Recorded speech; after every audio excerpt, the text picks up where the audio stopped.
Transferring money into Wealthfront is quick and easy. You can deposit funds via a linked bank account, wire transfer, or by rolling over an existing investment account. Here's how. Log into your Wealthfront account. Open the Wealthfront tab or go to wealthfront.com. Sign into your account and navigate to the transfer or deposit section.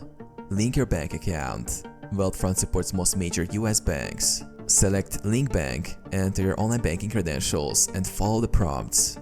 You may need to verify the account via a small test deposit. Choose your deposit method. Bank transfer. The most common method, free and typically takes 1 to 3 business days. Wire transfer. Faster but may incur fees.